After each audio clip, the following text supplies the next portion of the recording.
ترجمہ، اس کی تفسیر اور اس کے بعد جو نکات تھی وہ ہم نے آپ کے سامنے رکھا۔ اب اس کے اندر ہمیں چند باتیں وہ کرنی ہیں جو معاشرے کے اندر عام طور پہ باتیں کی جاتی ہیں، اس کو سمجھنا بہت ضروری ہے۔ اگر ہم نہیں سمجھیں گے تو اعتراض کرنے والا اعتراض کرے گا اور ہم بہک جائیں گے، اور پھر ہمیں ایسا لگے گا کہ شاید ہم حدیث پر یا قرآن پر ہمارا عمل نہیں ہے۔ اس کو سمجھنے کے لیے پہلے ہم کچھ تھاٹ آف اسکول کو سمجھتے ہیں کہ اس کی بنیادی وجہ کیوں ہوئی۔ ہم یہ کہتے ہیں کہ میں مالکی ہوں، یا کہتے ہیں کہ ہم شافعی ہیں، یا کوئی کہتا ہے حنبلی ہیں، یا کوئی کہتا ہے حنفی ہیں۔ اس کی وجہ کیا ہے؟ کیا یہ کہنا اس بات کو درساتا ہے کہ ہم جناب رسول اللہ صلی اللہ علیہ وسلم کو نہیں مانتے ہیں؟ یہ اعتراض ہوتا ہے ہم پر۔ اچھا، یہ بات ہم کیوں کہتے ہیں اور اس کے ہونے کی وجہ کیا ہے؟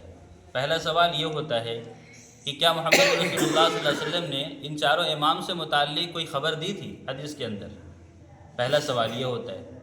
دوسری بات یہ ہمیں لوگ کہتے ہیں کہ جب رسول اللہ صلی اللہ علیہ وسلم کی حدیث موجود ہے تو آپ یہ کیوں کہتے ہیں کہ یہ بات امام مالک نے کہی ہے، یا تھاٹ آف اسکول امام مالک کا یہ ہے، یا تھاٹ آف اسکول حنفی کا یہ ہے، یا حنبلی کا یہ ہے؟ اس کی بنیادی وجہ کیا ہے؟ آخر کیوں کہتے ہیں آپ؟ تو دیکھیں، سب سے پہلی بات یاد رکھیں کہ محمد رسول اللہ صلی اللہ علیہ وسلم کا ایک زمانہ تھا، آپ دنیا سے پردہ فرما گئے۔ اس کے بعد صحابہ کا زمانہ آیا، اور صحابہ کے زمانے کے اندر مکمل طور پر امانت داری موجود تھی۔ دوسری بات یہ ہے کہ اللہ کے نبی صلی اللہ علیہ وسلم کے زمانے کے اندر تمام 1,24,000 صحابہ مستقل طور پہ ہمیشہ موجود نہیں رہے۔ کسی نے 10 حدیث سنی، کسی نے 50 حدیث سنی، کسی نے 100 حدیثیں سنی اور دنیا کے اندر چلے گئے۔ وہ دوبارہ اللہ کے نبی سے ملاقات بھی نہیں ہوئی ان کی۔ جو چلے گئے جنگ کے اندر، کوئی شہید ہو گیا، کوئی چلا گیا وہیں جا کر بس گیا اور وہاں دین کی تبلیغ شروع کر رہا ہے اور وہاں سے معاملات چل رہے ہیں۔ تو جو یہ 25 حدیثیں یا 50 حدیثیں لے کر گیا ہے تو اس نے پوری زندگی اللہ کے نبی کی نہیں دیکھی ہے، لیکن اس کے پاس 50 حدیث کی امانت موجود ہے۔ اس نے حدیث وہاں کے لوگوں سے بیان کیا۔ اب وہاں کے لوگوں نے وہ حدیث کو یاد کر لیا۔ اب وہ حدیثیں تو یاد ہو گئی، لیکن اس کے بعد کی جو حدیثیں آئی ان کو پتہ نہیں ہے۔ لیکن جو جہاں پر موجود ہے اس نے امانت داری کے ساتھ اتنی حدیثوں پر اس نے عمل کر لیا۔ صحابہ کا زمانہ ختم ہوا۔ بعد کے زمانے کے اندر لوگوں نے کیا کرنا شروع کیا؟ حدیثیں گڑھنی شروع کر دی۔ حدیثیں گڑھنی شروع کر دی۔ لوگ امیر کے پاس جا رہے ہیں تو امیر کے مطابق حدیث ہو رہی ہے، ان کی تعریف بادشاہ کے مطابق کی جا رہی ہے۔ تو اب امت کے جو مخلص علماء تھے ان کو ٹینشن پیدا ہوا کہ کہیں ایسا نہ ہو کہ اللہ کے نبی علیہ السلام کی امانت ہم سے اڑ جائے۔ تو پھر انہوں نے ایک اصول اور ضابطہ طے کیا کہ ہم حدیث کس کی لیں گے اور کس کی نہیں لیں گے۔ انہوں نے اس کا وہ اسٹرکچر تیار کیا اور پورے رول اور قانون بنائے گئے کہ ہمیں کون سی حدیث لینی ہے اور کون سی حدیث نہیں لینی ہے۔ اب اس کے اصول بہت سخت بنائے گئے، بہت سخت بنائے گئے، اتنے سخت بنائے گئے کہ یہ دیکھا گیا جس سے حدیث لی جا رہی تھی صحابہ کے بعد، جس انسان صحابہ پر کوئی تحقیق نہیں، پوری امت کا اس بات پر اجماع ہے کہ صحابہ پر کوئی تحقیق نہیں، صحابہ پہ تحقیق ہوگی دین ختم۔ تو صحابہ پہ کوئی تحقیق نہیں ہوگی، صحابہ کے بعد جو حدیثیں ہم تک پہنچی ہے اس بندے کی تحقیق ہوگی بیچ کی پوری کڑی کی۔ تو اس بندہ جو جب سے بالغ ہوا ہے موت تک اس نے کوئی سنت کے خلاف عمل تو نہیں کیا ہے۔ سنت کے خلاف اگر پوری زندگی میں کوئی عمل اس کا پایا گیا، اس کی پوری حدیثیں اس کے منہ پہ مار دی جائے گی۔ یہ بات سمجھ گیا؟ دوسری بات، کبھی یہ تو نہیں دیکھا جائے گا کہ بازار میں کبھی کھڑا ہو کے کھایا تو نہیں ہے۔ یہ وقار ہے کہ بازار میں کبھی اس کو کھڑے ہو کے کھاتے ہوئے تو نہیں دیکھا گیا۔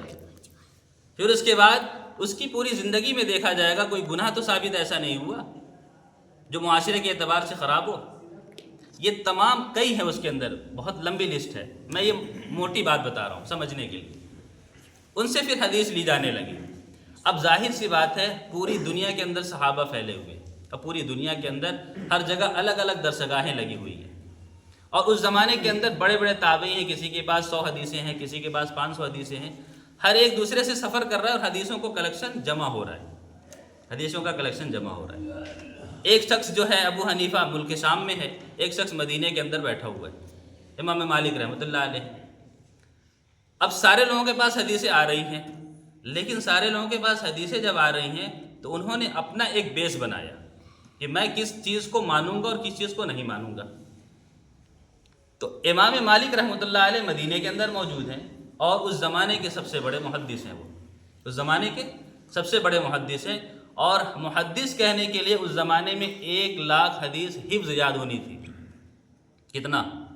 1,00,000 حدیثیں حفظ، سند کے ساتھ، اس راوی کے ساتھ، اور اس راوی کی پوری زندگی بھی ہمارے پاس محفوظ ہو، تب تو وہ محدث کہلائے گا۔ امام بہت ہیں، محدث بہت ہیں، لیکن سب کے پاس یہ صلاحیت نہیں ہے کہ حدیث کے کلیکشن سے مسئلے کو، رول کو نکالا جا سکے۔ یاد تو حدیثیں سب کے پاس ہے، لیکن یہ صلاحیتیں اس زمانے میں اللہ تعالیٰ نے کسی کو دی کہ حدیث کو رکھے اور اس کے اندر جو موتیاں وہ نکال سکے، یہ اللہ نے کسی کو دی۔ تو جس کے اندر یہ صلاحیتیں ہوتی تھی اس کے پاس علماء کا مجمع جمع ہو جاتا تھا، اور وہ پوری امانت داری سے قرآن و حدیث کو رکھ کر کے امت کو مسئلہ بتاتا تھا، اور جب وہ مسئلہ بتاتا تھا تو وہ مسئلہ لکھانا شروع ہوا۔ اب ظاہر سی بات ہے، امام مالک بیٹھے ہیں اور ان کے پاس 1,000 شاگرد بیٹھے، اسٹوڈنٹ بیٹھے ہوئے، وہ مسئلہ نوٹ کر رہے ہیں، وہ مسئلہ نوٹ کر رہے ہیں۔ تو وہ جو مسئلہ نوٹ ہوا ان کی تحقیق پر قرآن حدیث پر، وہ کیا کہلایا؟ امام مالک کا قول کہلایا۔ یہ ہوا تھاٹ آف اسکول۔ کس بات پہ ریسرچ کر رہے ہیں؟ وہ محمد الرسول اللہ کی حدیث پر، اپنی عقل سے نہیں۔ پھر ان کا تھاٹ آف اسکول کیا بنا؟ امام مالک رحمۃ اللہ علیہ کا تھاٹ آف اسکول یہ تھا کہ جو مدینے کے اندر ہو رہا ہے اس وقت، ان کے زمانے کے اندر، انہوں نے اپنا تھاٹ اسکول اسی کو بنا دیا۔ مثال کے طور پر ان کے سامنے کوئی صحیح حدیث آئی اور مدینے کا عمل اس کے خلاف ہے، تو وہ کہتے ہیں کہ گھر والے زیادہ جانتے ہیں کہ گھر کا حال کیا ہے۔ گھر والے زیادہ جانتے، اس لیے کہ اللہ کے نبی مدینے میں زندگی گزاری، انہوں نے آخری زمانہ مدینے میں گزرا ان کا، تو گھر والے زیادہ جانتے ہیں گھر والے کے حال کو۔ تو امام مالک کہتے ہیں کہ ہم صحیح حدیث کو نہیں لیں گے، ہم مدینے کے عمل کو لیں گے، اور مدینے کے اندر عمل کچھ اور ہو رہا ہے، انہوں نے نوٹ کر لیا، اور پوری امانت داری کے ساتھ لوگوں نے اس بات کو قبول کر لیا۔ ایک بندہ بیٹھا ہے کوفہ کے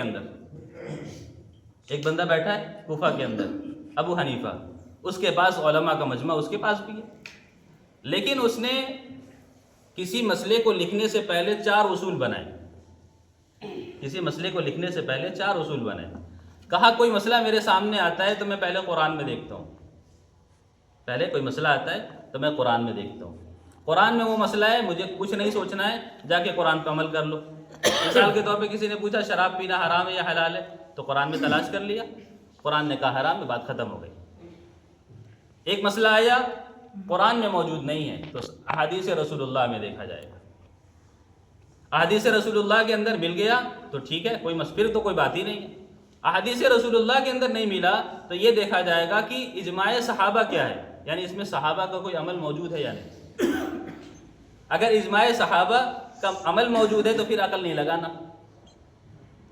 پھر اگر یہ دیکھا گیا کہ اجماع صحابہ بھی نہیں ہے تو کیا کسی صحابی کا قول موجود ہے کہ نہیں اس پر؟ اگر کسی صحابی کا قول موجود نہیں ہے، اب اس کے بعد کہتے ہیں میں نے قرآن کو سامنے رکھا، حدیث کو سامنے رکھا، صحابہ کے اقوال کو سامنے رکھا، اب ہم نے قرآن و حدیث اور صحابہ کے قول پر غور کیا کہ اس مسئلے میں سب سے بہتر طریقہ کیا ہو سکتا ہے، پھر میں نے کہا یہ مسئلہ، یہ بہتر طریقہ، اس کو اپنا لو۔ یہ ہے ابو حنیفہ کا تھاٹ آف اسکول۔ اب یہ بتائیے امانت داری کے ساتھ کہ کیا ابو حنیفہ نے حدیث کے خلاف عمل کرایا؟ ہم محمد الرسول اللہ کو فالو کرنے کے لیے ہم نے ایک ایسے شخص کا اعتبار کیا ہے جو قرآن و حدیث کے اوپر پوری مکمل